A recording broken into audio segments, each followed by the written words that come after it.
I see my head. You see your head? Mhm. You see, that's you. That's There you, we go. Nani. We all are. We are rolling. Yes, we are.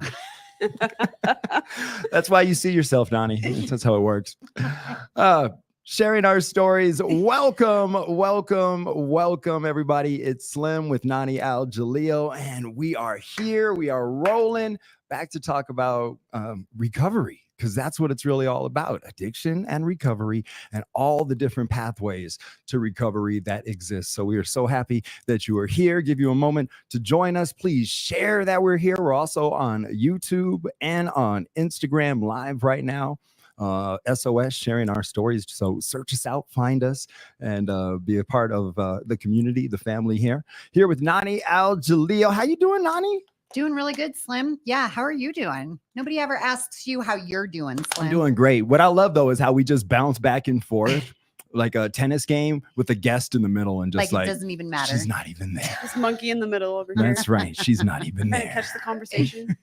But welcome, Sorcha Sylvester-Martin. That's a really cool name, Sorcha. That's Sorcha, and that's cool. Thank you. Where is that from, Sorcha? It's Gaelic. Gaelic. Oh, yes.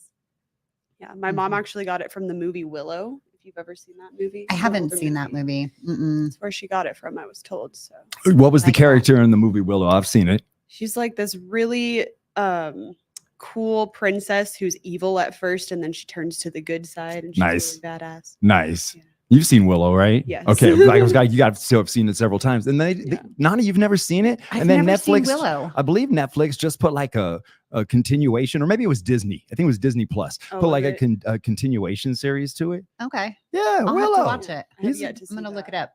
He's awesome. On one of the things. He's got powers. He's a wizard. Okay. He's Willow. Get with it. I've got to catch up. Before we toss it to Sorcha, and because this is her program, so before we just give it all to her to share with you, Mile High, we got some things coming up with Tribe Recovery Homes. What is first up on deck for Tribe? First up on deck is going to be our Thanksgiving Turkey Day giveaway, which is our 5th annual. Tribe's been doing this for a few years, and the reason is because of the connection to the community, but specifically the unhoused population, building and growing those relationships with other community partners. This year, we really intend to give out 1,500 plates. We work really closely with lots of members in the community to make this thing work. And we're going to be having it at the AIDS Center, which is directly across from the Denver City Jail this year. So as we continue to get closer, I'd like to talk more about our community partners that are going to be involved with us, and who those folks are, and all the incredible hard work that has gone into putting this thing together. But the people that we're serving, that's the most important. And when I think about that, I think about how, you're serving all these people meals, but it's a lot of people that are in addiction, and it's a chance for them to interact with people that are in recovery. Yeah. And meet folks in recovery. Yep. And I know you're not there hitting them over the head like, hey, you guys got to come get clean. But it's just a chance for them to get loved on by people in recovery, and see that people care about them. And hey, look at all of us. Yeah. Look at all of us that a lot of us have been where you're at, and we want to get you over here. And first we want to make friends with you. Here's a meal, welcome, and some love. Yeah. I love it. Yeah. I love That's it. what it's all about. Yeah. Yeah. So that'll go Tribe. Yes. So November 23rd is when that is going to be. Okay. November 23rd. And the times that will be at the AIDS Center is going to be. So we're going to look for volunteers or anything like that? Yeah, we're always looking for volunteers. Because we're not going to be here on online saying, hey, come eat. No. Though there are a lot of homeless that have phones on them, for contact. So there's always a possibility we're reaching somebody who is unhoused right now and says, hey, yes, I want to come out. We have volunteer opportunities for folks who want to cook turkey, for those who want to help with canvassing and passing out flyers on the days preceding, for people who want to help be a part of putting the plates together or transport. the food back and forth between the location and the track center. I mean, Yeah. there's lots of different ways to get Lots of- involved if people want to get involved. Okay. Yeah. 'Cause I know we got other folks in recovery too right now, probably watching, going, "Hey, you know what? I'll do that. Yeah. I'll do that." All right, back to Sorcha. Sorcha, you got to tell us the name is from Willow, Yes. right? Do you have brothers or sisters? I have 4 half brothers who Four are half all brothers. a lot younger than me. Okay. Do they all have names like that too? My mom, the 3 on my mom's side have some pretty cool names. So Micah, Malachi, and Noah. Okay. I think they are all biblical names, if Yeah. I remember correctly. And then my brother on the other side is Riley. Okay. So- All right. But you're the only one that was the Willow. Yeah, the Willow the only kid. Willow. The only Willow kid. Yes. All right. I was like, okay, I'm waiting for the Lord of the Rings brothers. Right. You know? Yeah. Like have them all match. Yeah. Yeah. All right. So Sorcha, you're from Colorado Springs, Yes. and you have just over 2 years in your recovery. Yes. Well, we want to thank you for being here. Thanks and- for having me. Oh, it's such a pleasure. It's really all our honor. We're always just thankful for anybody coming in to share, because it's not easy Yeah. to come in and talk about yourself. Yeah. It's never easy, no matter what. Yeah. But especially when we're sharing in our struggles with addiction and our pathways to recovery. Mile High, this is what this whole program is about, is recovery. And there's so many pathways to recovery. There's not just one way to do it. If there was one way to do it, we'd be one and done. This show would already be finished. So no, there's always things that might sound similar to yours, might be just like yours, but might also be completely different from yours, because you never know what's going to be the way that gets somebody where they find their recovery. So we want to welcome Sorcha Sylvester-Martin from Colorado Springs, and she is our guest this week on sharing our story. So thank you for being here, Sorcha. Thank you guys for having me. I'm super excited. Yeah. So, I mean, I can just start anywhere. You start wherever you want. The floor is yours. All right. I feel like when I tell my story previously, I always just kind of start at the very beginning. So at 3 days old, I was diagnosed with cystic fibrosis. I don't know if you guys are familiar with that medical condition, but it is genetic.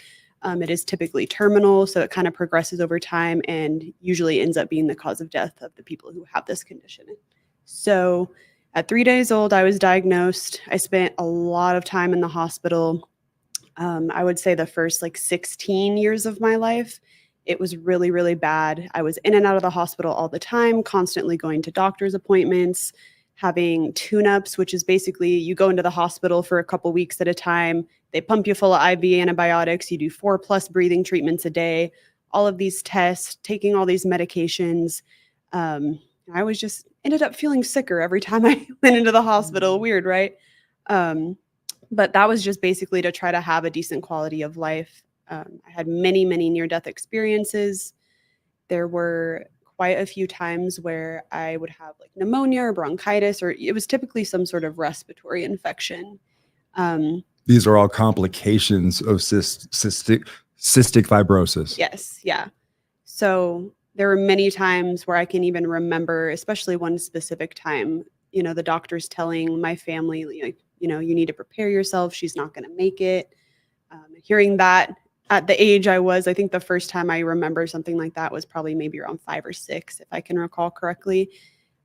So it was just a very interesting way to grow up having a chronic illness. And then, all the mental stuff that comes along with that was very interesting. I had a feeding tube because no matter how much I ate, I could just never gain weight. I wasn't developing quickly enough, and I was always sick. My body was so weak. I could barely exercise. I could not breathe. I was on oxygen for a really long time. I had a port, which is usually something like cancer patients get for their infusions and treatments and whatnot. So just a lot of medical trauma in my growing up. Were you going to public school at this time too? I was going to public school. Yeah. There was 1 year in 7th grade where I got so sick that I decided to homeschool. And that did work out really well for me, but I was very lonely because I was a lot more of a social butterfly when I was younger. So it started making me really depressed. But yeah, so I think that's really good context to know, because the chronic illness is what really got me started in with addiction. And it wasn't necessarily something you would expect. A lot of people with chronic illness get addiction from, they have chronic pain and they start taking pain pills and it just kind of goes overboard and stuff like that. Mine was similar in a sense, but the real problems started when my mental health went so downhill. It was always really bad, honestly. I would say I was suicidal from like a super young age, just because I didn't think I was going to have any quality of life. I was given a life expectancy of 18. Wow. So, I'm just kind of thinking like, I'm kind of suffering like more than 50% of my life. What is this life really worth if that's what it's going to be like my whole life? Mm-hmm. So I didn't have any attempts or anything like that, any actual tries on that idealization until I was out of high school. But I did have a problem with like cutting. Like I had really bad mental health issues, really bad depression, really bad anxiety. I had a lot of PTSD from all the medical trauma. I remember until I was like 13 or 14 years old, I would scream if somebody like tried to bring a needle toward me, even though I dealt with it all the time. I knew it wasn't necessarily the pain that was scary, but there was something about it that just fight or flight mode constantly. I was always like super on edge, super hypervigilant. It was just really exhausting and I was tired all the time. So kind of getting more into the addiction piece outside of that context, when I was 14, I believe, my caregiver, who is actually my grandmother, my mom and dad gave up custody of me when I was younger because of, one, my medical issues, and two, they were going through their own things with addiction, the law, etc., mental health, like all that kind of stuff. They were very young when I was born. So she got custody of me. When I was 14, she got diagnosed with cancer, pancreatic cancer. And she went through all the treatments. And I don't know if you guys have ever experienced a loved one with cancer or had that yourself, but it is rough on everybody. It is very hard to watch, to be involved in. And it was kind of a really weird dynamic for me because I was used to being the patient. So for some reason, it just hit me differently, like trying to take care of her. And I was always like really oddly comforted by the fact that I thought I was going to die before anybody that I loved, so that I would never have to experience like that kind of grief. So when it happened, it was really unexpected and really, she told us, but for me, being a teenager in the midst of puberty and like all of these crazy things happening also at once, it was just a lot. And when she told us she was going to stop treatment, that's when my mental health went from bad to terrible. It was so bad. I completely shut down, disassociated from almost everything for almost like 2 years after this happened. And when she passed away, I moved in with my dad, not doing well at all. We did not have a good relationship at all when we lived together. He was dealing with so much. I was dealing with so much. And then being a teenager, I was very self-absorbed, So it was like, my life is terrible and this is really hard. And the only person I really truly know that loves me just died. And it was just bad. So naturally, I was in high school and I started dabbling in all the things. I think I smoked cigarettes for like a month and my lungs couldn't handle it. So stopped doing that. Also got caught at school doing that. I was actually on the news my freshman year for eating an edible that I didn't even actually eat. My friend ate it. And then we'd had like a cookie and we split it in half and we were in the bathroom and I was like eating this cookie and it tasted like chemicals. So I spit it out. I was like, this is not what weed tastes like. I had never smoked weed in my life at this point, by the way. But I spit it out into the toilet. We go back to French class. This a little funny tangent, honestly, but we went back to French class and she just had some sort of reaction. I think it was laced with something, but she started having like almost like a seizure. It was really scary. So I was on the news for that my freshman year of high school. It was very interesting. And nobody believed me that I didn't take any. So I was like, drug test me, do it. It's fine. So yeah. Anyways, getting back to the point, went off a little tangent there, but it's okay. We needed your moment of fame. Yeah. My moment of fame. It's a rough one. Yeah, that high school was not my best moment. A couple months I spent there, but So yeah, after she passed away, I changed schools, all the things happened. I really didn't try to make friends or really do much of anything. I was just not doing well. I started hanging out when I finally did made friends. I started hanging out with this group of older guys and just did all the hooligan things, honestly. Started dabbling in all the things. There was a point right after my mom died and I call her mom, but I am speaking of my grandmother, where she had a stash of pain pills from her cancer treatment. And I was just in the worst headspace that I had been in ever. And I started taking them. I did not like them at all. I never liked the way pain pills make me feel. I don't react well to them. But in my kind of twisted downward mindset at the time, I was literally in the headspace that I was thinking, okay, I can take these and kind of just slowly fade away. It was kind of a weird way of me. I stopped taking care of myself and I started taking all these pills. And I was thinking, okay, well, if I die, everybody in my family is expecting it. It's not going to be as traumatic. I don't know why I thought that way, but that's just kind of where my head was at. And so I did that for a little bit, and that ended very abruptly when I woke up on my friend's floor with her hand down my throat. And apparently I had taken way too many. I don't remember exactly what happened. We were watching a movie in her basement and I woke up on the bathroom floor.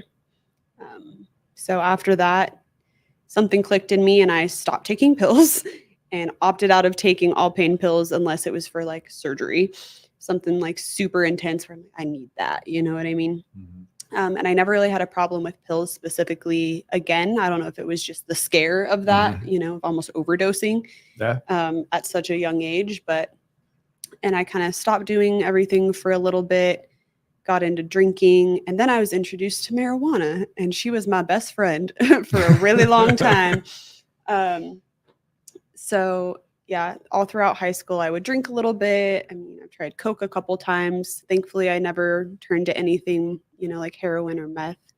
I did the prescription versions of those things, but nothing super crazy. I did rave drugs, all the things, but weed was the one thing that I was like, this is for me. I like this one. And for a long time, I really justified it. It's easy to justify. We're also in Colorado, and I do believe there are medicinal benefits to it 100%. But just as there is to every medication, there is use and there is abuse and there is a very fine line. And 90% of people who even think they're using it medicinally are by definition abusing it, or overusing it rather. I don't really super like the term abuse, but I used it for a really long time at first because it kind of helped me out with a lot of the symptoms from my cystic fibrosis. So, it's really hard to eat. I'm always nauseous. I'm always in pain. I have a lot of inflammation everywhere, really anxious and depressed and stuff like that. And for a little bit of time, it really did help me get to a different milestone with my physical health, where I started looking at my physical health. I started, I stopped taking a bunch of medications. I am by no means recommending that you do that, by the way, but just saying it worked for me. I just kind of stopped taking everything that wasn't absolutely necessary and started looking into my own natural alternatives, cut off all the medications except for my digestive enzymes and my nebulizers, like my breathing treatment stuff. Okay. And used weed for appetite, sleep, all the things that it's typically prescribed for in a medicinal purpose, but I definitely way overused it. Always. I got a medical card as soon as I was 18, and all day, every day, no matter what I was doing for years. And then after I had kind of gotten to this milestone with my physical health and I was feeling better at a baseline physically, then I started recognizing, okay, I'm eating super well, I'm meal prepping, I'm eating super clean, I'm cutting out all these things I'm sensitive to, I'm exercising every day, I'm X, Y, and Z with my physical health, making all my own beauty products. Like, I'm really doing the most with this. Why is my mental health still so bad?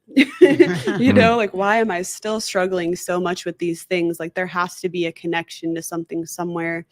And like, why am I still, sometimes I feel like I'm so clear-headed and I'm really productive and motivated, and but why am I like forgetting what I just did? It's weird. Like I was having weird gaps in memory and all sorts of things, which, you know, over years of therapy, I've also learned is a lot from PTSD and like the other things that I dealt with, but there was just something off. And it just took me a really long time to make that connection myself, because I was still functioning. I always had 2 jobs, or I was, you know, working and going to school. Like I was still doing things and functioning relatively well. So it didn't come up as a problem until I really started looking at my mental health. And I was like, ooh, we need to fix that. We need to tackle that and see what's going on here and work through that to get this quality of life. Because I had also kind of recognized, you know, once I made it past 18, you know, haha, doctors who told me I wasn't going to make it.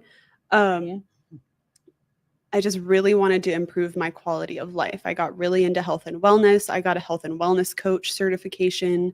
I really, really enjoyed doing that. I felt super passionate about just healing people in general, and realized like, oh, I think that's my career purpose in life, is I'm going to be a healer and use all of these crazy things that I've been through, not only with addiction, but with the medical trauma, with, you know, SA stuff and all that kind of thing, to help people and just validate their experiences of life and, you know, help them realize that they can reach out and stuff like that. So I started dabbling in that, doing a lot of self-work, put myself back in therapy, whereas before it was not my idea. Now it was intentional.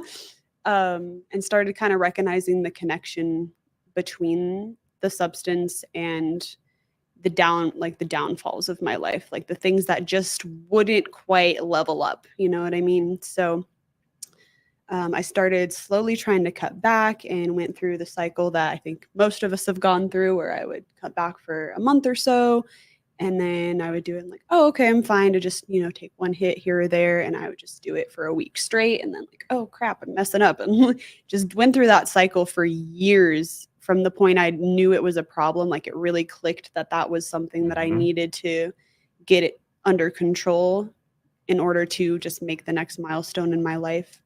But I didn't reach out for help is the kicker. So, you know, I had supportive friends, I had supportive family. I didn't talk to my family too much about it, but I did tell them, you know, this is what I'm trying to do. And they could see the difference when I didn't. But all my friends still smoked all the time, or did other things. So it was just, it's hard to grow in an environment that's the same, you know? So on and off for years and years and years. I could stop for a long time if I had a specific purpose, like, oh, I need to get this job, or, oh, I have a lung infection, I probably shouldn't be smoking, or, you know, something very specific. But other than that, I just did it all the time. And then it really started getting to me, like not being able to exercise as much as I wanted. Just all the little things that I slowly started connecting to it, like my social anxiety. I noticed when I didn't smoke as much, I had less social anxiety, less anxiety in general. I could sleep better. If I was smoking, I could only eat when I smoked. But if I wasn't smoking, then I could eat fine, especially exercising. I'm starving all the time. So noticing those things helped a lot, because I'm definitely a person where the more I know, the more likely I am to make a good decision about things. I just really crave like learning and information. And so learning how all of these things like affect your health was the kicker for me, I think, when I got into health and wellness and I started learning about nutrition, learning about exercise, and then working with Face It Together like I do now even too. I learned so much every day that I'm like, this is crazy. Like I didn't know all of these connections, and I love the science behind everything. I'm a nerd for sure. So every time I learn something new, I'm like, well, now I have to readjust my entire life based on like this scientific evidence. It's crazy. Like every time I listen to a podcast episode, like Huberman Lab is my favorite. If you guys have ever listened to that one. No, I haven't. No. Oh, what is it? Top notch. Huberman Lab. Is that like HUBER? Yes. And is that a science podcast? Yes. So Okay. It's this guy, Andrew Huberman. I think he's a neuroscientist. I don't know all of his titles, but he's definitely a neuroscientist. Okay. And his thing is he just invites experts on various scientific topics onto the podcast to talk about various things, but I like it because it's very clear that he's like, this is all of the actual information based on actual experiments and, actual findings. Do with it what you will. Like, I'm not recommending anything to you. I'm giving you all of the information in a condensed manner so that you can make the decision. I'm just presenting you with the info. Yes, and I love it. But every time I listen to it, I'm like, I gotta rewrite my whole life. Okay. But back to the topic at hand. Yeah. So just doing that, the more I learned, the more I recognized the connections between everything, and all substances, also sugar, caffeine, like anything that affects you and it's all super addictive and super encouraged and justified. And so it's really hard in our society to be mindful of those things when everyone's telling you to do it. And it's so convenient. Yeah, it's so so convenient. convenient too, right? Right. It's almost more convenient to be unhealthy than it is to be healthy. And it's really weird. And it's just whole different tangent. But you're not wrong. So a music artist that I love named D1. I just saw him say this, I think it was yesterday. He was like, I think he said the number, and I'm probably wrong here, 16,000 McDonald's and in America. And they're everywhere. He goes, and there's 500 Whole Foods. 500. Make sense of that. Yeah, exactly. Yeah. The math ain't mathin', y'all. So health is just so important. But so I just kind of got on that train, and the more I learned, the more I was like, I need to knock this stuff out. Like, this is not getting me to where I want to be, especially smoking it, with a lung disease. It's probably not a great idea, Sorcha. But and justifying it by going, but it's going to be my medicine. Yeah, exactly. Well, and that's so hard too in Colorado. I mean, people move here to get access to it. Again, there is absolutely medical uses for marijuana without a doubt. But taking 3 blunts to the face is not a medical reason. That wasn't your medical use. There's no medical reason for that. As soon as you put it as 3 blunts to the face, right to the we got that. Yeah. All right. I even remembered my hand movement happened. Yeah. All right. But yes. Yeah. I'm not hanging out with Snoop Dogg. I don't need to do that. So, but I feel like I could have kept up with him at one point, and that's the part that like really got to me. Is that's a problem. If I can justify saying that, that's kind of a problem. So few people talk about marijuana as an addiction that you can overdo, and it absolutely is, and it can affect your life. And there's people struggling with marijuana addiction who are saying, I want to quit smoking marijuana and I can't figure out how to do that. And then they get laughed at by people who tell them, oh, but that's just marijuana. That ain't dangerous. You're not going to OD or anything like that. But they're struggling. Right. They're struggling. They're saying, but I want to quit, and then they don't get a support because it's marijuana. There's not a support going, hey, all right, I see what you're struggling with. Yeah. Just because it's super unlikely that you're going to die from it. Yeah. So they're just like, oh yeah, you're fine. Right. But they don't see, like, I know so many people who their quality of life would just enhance so much further if they just didn't do that, or if they at least did it in a way that was very moderated. But again, like you said, it's just so accepted. It's very, very similar to alcohol, at least in the states where it's legal, where it's just what people do. Like, you walk by anywhere, I'm like, okay, that guy's high, that girl's high. Like, everybody is just doing it all the time. And it's something where I feel like a lot of people experience this from the members I talk to and the friends I have, where you don't notice things like that when you're in it at all until you step out of it and you're like, it's crazy that I can tell. You never notice it while you're inside of it. Yeah. I think something I really liked that you talked about was that you functioned. You had 2 jobs, you were in school, you were doing all the healthy things. And maybe that's what can be confusing for people sometimes too. It's not like with crack, right? Yeah. Where you're like, you're sneaking and slithering on walls and doing all the crazy, creepy stuff. With this, because it is more acceptable, and you are able to keep up kind of that air of what is seemingly normal, right? But that point about your mental health and being able to change that one thing, and that huge significant difference that it made. But again, when you're living inside of it, you don't know any different until you try something different. Yeah. Yeah, it is like the quality of life thing is just crazy, or like the perspective that switches. And I always talk to my members about that. Like if you're not going to be able to fully resonate with how it's going to feel until you give yourself enough time off of this substance to experience it. And like that is always a game changer for anybody I've ever talked to. When you get to the certain level where it's completely out of your system and you feel like what being normal is, because most people have been in some form of addiction for years. They don't even know what it's like anymore to not have a substance in their body. They don't know how you can feel, like how clear-headed you can be, like how regulated your emotions can be if you aren't doing this thing. And that was definitely the kicker for me. That was the mental health, because the big realization I think that hit me was I went back to therapy. I was like, I need to work through some stuff. And and what does marijuana do? It kind of numbs all of it. I mean, most substances do. I really like the quote that says, addiction's not the problem, it's the solution. So what is the actual problem here? And the problem was I didn't want to deal with that stuff. I just wanted to smoke a lot of weed so I could do what society tells me I'm supposed to do, which is work and go to school and blah, blah, blah, blah, blah. Yeah. But I wasn't dealing with any of the things that I had experienced. And so when I was ready to face that and I realized, I have to not use things that numb my feelings in order to feel them, because that's the number one thing I think any therapist will tell you is to work through it. You have to feel it and be present with it. And I was not allowing that.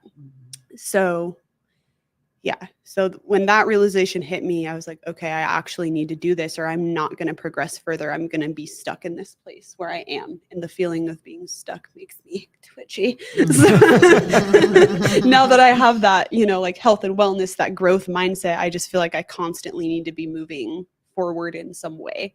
So that was really bugging me. And it started really bugging me every time I would go back to it, even for just one simple thing here and there. And yeah, it was years, like 3-4 years of that cycle. And then I think I had another kind of light bulb moment when I was doing this parasite cleanse, totally different topic. I was doing a parasite cleanse, but for some reason, could you give us some details? Okay, I can give you some details. I'm a huge fan. Cleanse? Allie actually is doing it too. Okay. And yeah, so my friend Nadia turned me on to it because she has endometriosis, and I am I don't think you can change my mind about this anymore. Like parasites, crazy. I mean, we all have bacteria in our bodies. None of this stuff grosses me out. If it grosses you guys out, let me know. But I'm just so used to, describing my poop in grave detail since the time I was 5. So I don't have any problems. But, just like bacteria, mold, chemicals, whatever, it's all in our food. It's everywhere. And if you get a buildup of it, like it's a serious problem. I mean, and, now it's becoming more widespread knowledge that, serotonin is made in your gut. There is a huge connection, mind, body connection to the gut microbiome, and the bacteria that are there make or break how you feel physically, how you think, what you crave, like all sorts of things. So of course, the deeper into the rabbit hole I got about the scientific part of it, I was like, oh my God, I got to do a parasite cleanse. That's disgusting. So I did the parasite cleanse. Worked fantastically, by the way. It's another thing where you don't realize what you're missing until you do it. And you're like, wow, I didn't know I could feel this good. But then you're constantly thinking about parasites. So that's fun.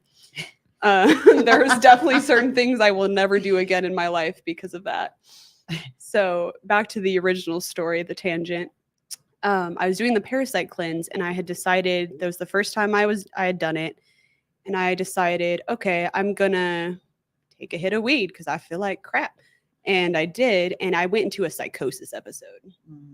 And I had experienced psychosis before, not necessarily anything specific, but definitely had a couple episodes of it in my lifetime when my mental health was like really, really bad. When I was younger, I was like seeing things and stuff like that. I thought I could see ghosts, which sometimes maybe I can, I don't know. But I got into like a really, really bad one. It lasted for, I think when I look back, it was maybe like 7 or 8 hours from one hit of weed. One hit of weed. Oh, that's awful. I was seeing things, I was hearing things. And the thing that tripped me up the most about all of it was that I knew that it wasn't real. So it was like that back and forth where I'm getting irritated because I know it's not real, but I can't turn the fear You just off. want it to end. Yeah. I just want, it was a bad trip. So they say, I knew it wasn't real, but it wasn't going away. And nothing I was doing was making it any better. I tried all the things, all my top tier things of when I start getting anxiety or PTSD flashbacks and things like that. Nothing was helping. And I was just alone in this house for hours up until all hours of the morning, just losing my mind. And then I stopped for a really long time because it was just terrifying. And I was like, I don't care that it was the reaction. The fact that me taking this substance had this type of reaction is insane. That's not okay. And ever since that, I think that kind of changed something in my brain, whether it's a placebo effect or not, which I'm almost grateful for, is every time I tried to smoke after that, I instantly got anxious, which never used to happen to me. And I know there's some scientific stuff behind that as well. Just you become desensitized to things and you react more strongly to them when you actually do them again. Sure. But in all reality, yeah, it just scared the crap out of me. And that's when I got really serious about it. It's like, okay, no, not for me. Yeah, donezo. And then got really into the health and wellness stuff. I started doing health and wellness coaching. I had the certification, but I hadn't got to use it yet. So I started doing that. I started trying to make my own business, doing all of these things, X, Y, and Z. And I definitely, I've slipped up a couple times. We all have. That's just kind of part of recovery, honestly. But I knew I was in recovery when I came home one day and my friend was smoking outside in the garage. And I just looked at it and got that I was just so disgusted. That's how I feel about cigarettes, but I was just absolutely disgusted. And that's the point I wanted to get to, where my body knows. I'm a huge believer of the concept of wisdom of the body. Like your body knows what it needs and what it doesn't need, but you have to show it what it needs. So for it to grasp that concept, and in the negative as well. So when I stopped smoking and I smelled the smoke again, it's like my body remembered all the negative things about it and was like, girl, that's poison. Don't touch that, and so that's when I really realized okay, there's definitely been a change in my brain finally where I'm like, no, I need to not do this anymore. And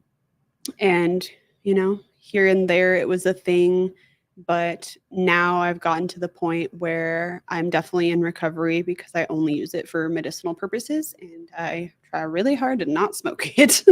I typically use a tincture that's mostly CBD if I really, really need to, and just kind of looked into all sorts of alternatives for all my other medical needs. But yeah, so that's the basic lowdown of the recovery story. That's awesome. Yeah, that's really awesome.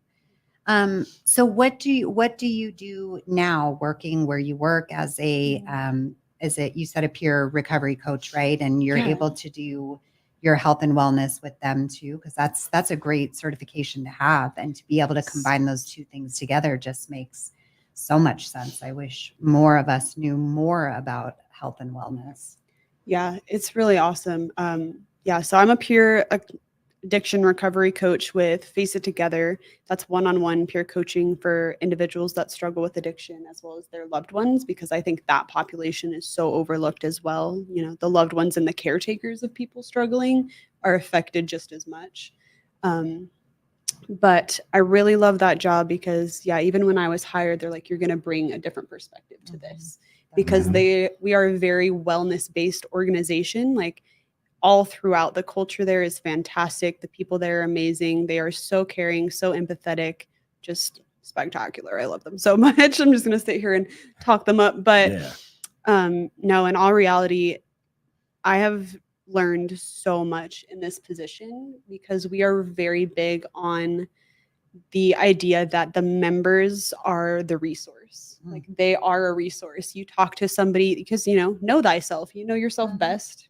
When it really comes down to it, you just have to be able to look inward. And some people really need some assistance with that and some direction with that. And I think that's really what coaching is, we're not a 12-step program. We don't have any specific requirements. Sobriety is not a requirement at all. We just really want to meet people where they're at and actually help them get to where they want to be. And recovery looks completely different for everybody. That's right. Absolutely.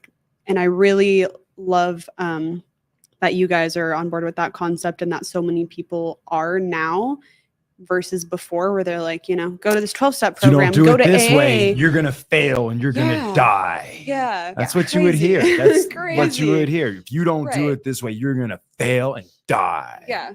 And That's not real. No, that is It's not just how life not works real. in any way. It's not helping. It's just not No. helping. No. So I just love it. There's just so much focus on the overall wellness. Like, what do you need to do to get to where you have a good quality of life and your life is going the way you want it to go? There are no requirements or expectations on my end. I just want you to be able to say, my life's pretty cool. Like, that's what I want to hear. Every time I hear that, I almost cry. Yes.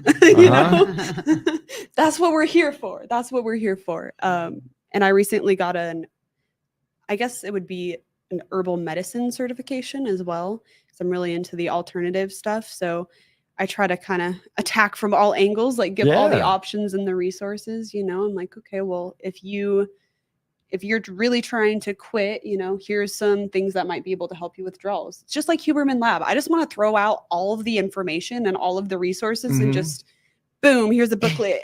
Do with it what you want.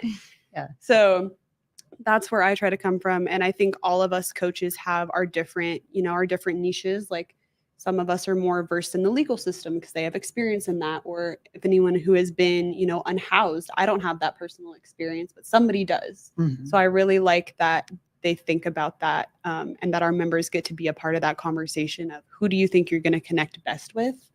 Because really, we're just trying to be homies and help you through this. I just want to be whatever support I can be for people in this space. And I think this population of people kind of relates in some way, directly or indirectly, to pretty much everybody who is alive at this moment in time. And so I just think it's so important, the work that we're doing. And I've never felt more like fulfilled and satisfied with my work in my life. I've never been so happy to go to work and to talk to people and just know that I'm doing something. It's an overwhelmingly encouraging, uplifting feeling for your own self to give that love to other people, to try and help other people in another way. It's fulfilling. It is. And, that's the best way to do work in life. So it's a blessing to have that job and career. And, what is a health and wellness? What is that career like? What do you do? Teach me about it. As far as the health and wellness coaching. Yes. Say more. Yes. It's very holistic, very holistic. So I just try to look at, every single aspect, because everything domino effects and trickles into the other aspects, I think it also helps getting to the root of the problem. So that's the first thing, is like trying to identify, okay, so what are you experiencing in your life that you're not cool with? What are your habits? What are you doing every day? Like, paint me a picture of you, like your day and your life. And then, start looking deeper, like the big ones. What are you eating? Are you sleep? Like, just the basic physical, have you guys seen that pyramid? I don't know what the name of the guy is who made it, but it's the pyramid that basic physiological needs are on the bottom. Oh, Okay. And then it's Abraham like Maslow's hierarchy of needs. Yes. Yes. And then it's like mental health, and then it goes like social, and just keeps going up from there. So you have to do the bottom of the pyramid first, or the entire thing collapses. So I always start with that. Are you moving? Are you eating? Are you sleeping? Do you have shelter? Yes. And do you have connection? Because the opposite of addiction is connection. I don't know if you guys have heard that TED Talk, but it's spectacular. So good. Yes. Mhm. So those are the main things that I look at. Like, people kind of get thrown off guard, I think, because I ask all of my members that every single time. And they're like, oh, I thought we were talking about this. I'm like, we are talking about that, but I want to know why.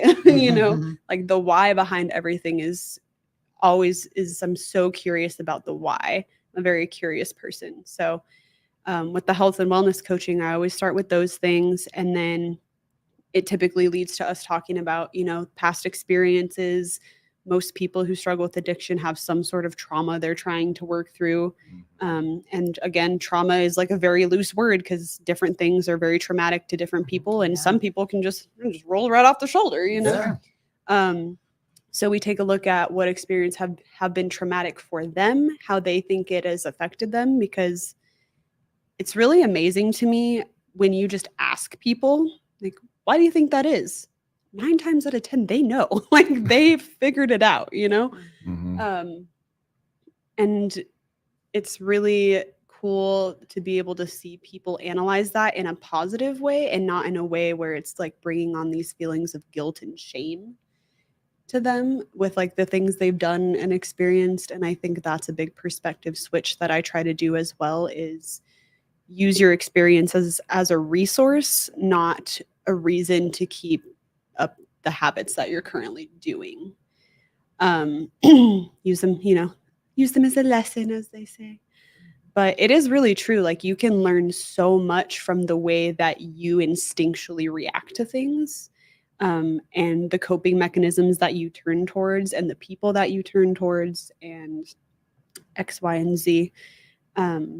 So I really take a look at the basic needs. I take a look at the habits, and I really like the visualization piece of, okay, if you were to plan out your dream life, and it doesn't have to be anything crazy. Like, we do one aspect at a time. Like, okay, if you were to plan out what an ideal living situation would look like for you, what do you think the type of person that has that living situation does every day? And just kind of break stuff like that down. And then now I can throw in a little spice with it, with my herbal medicine, and say, okay, and my food is medicine. I've gotten that certification as well. So I'm like, okay, well, here's what you can eat to, help improve your mood and help improve these hormones and help do this and help do that. Right. Because you are what you put in your body. You are what you eat. You are what you consume. Like, content matters. Social media. We were kind of going off on a tangent about social media before we started. The music, the movies, everything you put in matters. Everything matters. And I think it all comes down to the most simple quote I've ever heard, but I love it so much, is you have to change your life to change your life. You cannot do the same things over and over. You cannot continue these bad habits that you're doing and expect anything to change. Definition of insanity. There's another quote in there, but that one is a really big thing for me too, is trying to just help people recognize, like, what are you doing that's not benefiting you? Then we start working on the habits, which are the hardest part, because it's really easy to talk and plan. It's a lot harder to do. So, and being realistic with that, like, some people have more access than others.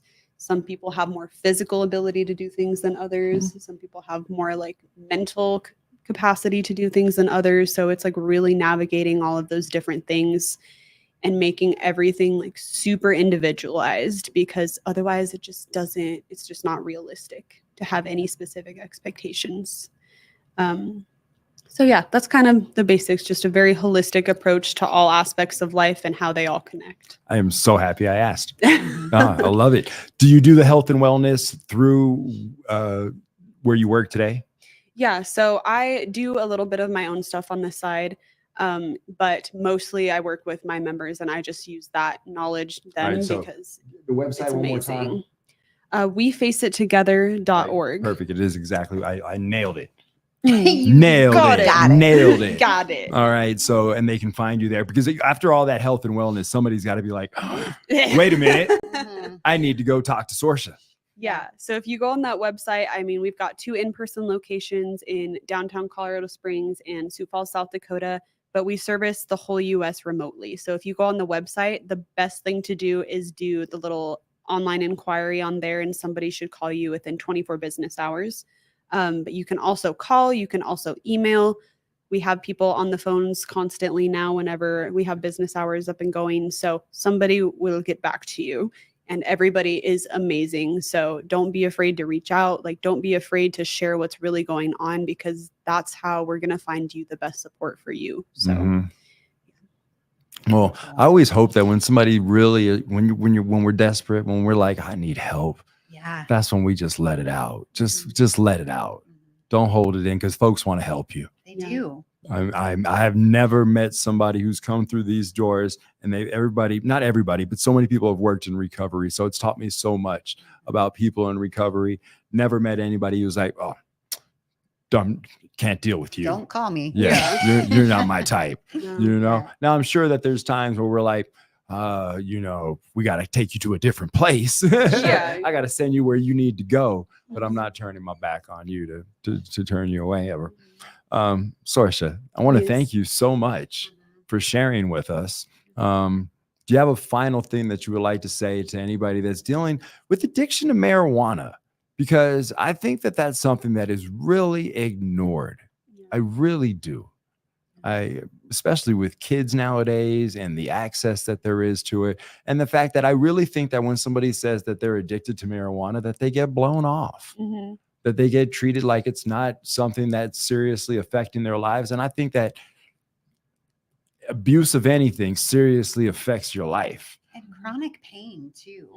That chronic pain and what people go through with chronic pain. I'm so glad that you brought that to this platform for people to hear about too. Yeah, I think there is a huge connection between chronic illness and addiction. And that's honestly my niche as far as, my work in this company, and something I'm really trying to grow is like my baby is, I think that needs so much more attention, as well as caregivers. Like we were talking about loved ones earlier. I just think it's really overlooked. But to go back to you and your question specifically, yeah, it's far too justified, and it's far too accessible, and it's far too overlooked with the marijuana. And people all the time like to say that it's not an addiction, because it doesn't usually have super drastic, crazy impacts on, your work and things like that. But it can be a real struggle. Like it is definitely just as addictive as any other substance. And it's hard, especially when you have some sort of medical issue and you feel like you do need it medicinally. It's really hard to find that line between the use and abuse. And it's really hard to, get to a point where you feel like you can use it without abusing it. So I would say for anybody who is struggling with that, like, please listen to your intuition about it. Cause I know you've had some. I know you've sat down and thought, maybe I shouldn't be smoking 3 joints in a row. Probably not, man. Probably not. But don't be afraid to reach out, because, I neglected to do that. I neglected to look into any resources.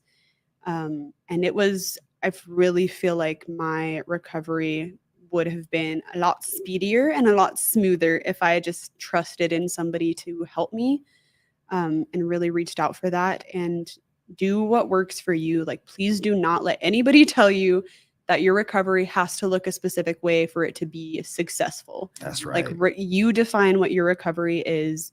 You define how that process goes. And all in all, you define how much work you're going to put in and how quickly you're going to get there.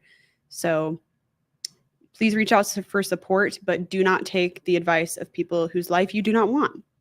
And I really like that quote too. I stole that, but yes, I would say that's my 2 cents. That's awesome.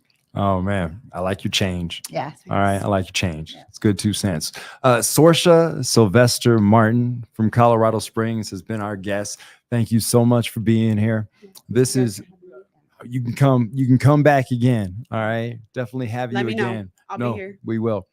Mahai, this is Sharing Our Stories, and all over. Thank you for watching us here. This is Sharing Our Stories. This program is all about addiction and recovery. And if you want to be a guest on this program, please contact us on Facebook, on Instagram, on YouTube, and reach out to us. And please follow us on all those platforms. Share this program. And if you want to reach out to Sorcha for health and wellness, or to talk to her about addiction or her peer recovery work, do that. You saw the website, wefaceit.org. Yes, sir. All right. And once again, thank you so much for being here. And we will see you again next week right here for Sharing Our Stories. I'm now going to get up, walk over there, and push a button. Okay. Just watch. Did